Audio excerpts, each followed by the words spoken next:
Luca Vaghi, Luca, i tuoi primi 2 gol stagionali, anche in una prestazione che comunque è stata sottotono, magari davanti alla porta, soprattutto, è quello che è mancato forse a questo Seregno. Sì, è da un paio di partite che ormai davanti alla porta non abbiamo quella giusta freddezza, ma è come se abbiamo paura di segnare. Andiamo davanti alla porta, ce la passiamo al posto che tirare, quando dobbiamo passarla la tiriamo. Secondo me dobbiamo migliorare quella freddezza sotto porta. Ultimamente il mister ti dà tanti minuti, cosa c'è dietro la tua crescita? Beh, impegno, devo ringraziare tanto il mister che mi dà tanti minuti perché crede in me e lo ringrazio tanto per tutti i minuti che mi lascia. E i tuoi compagni?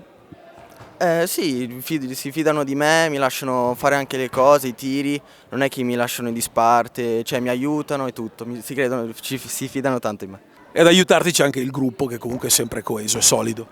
Sì, abbiamo un bel gruppo, ridiamo, scherziamo, solo che nelle ultime partite non stiamo facendo punti, però teniamo testa durante tutta la partita, 50 minuti e dobbiamo dobbiamo portare a casa punti da Scandiano a Tienica in casa e sì, dobbiamo fare punti per forza perché sennò finisce molto male per noi la stagione.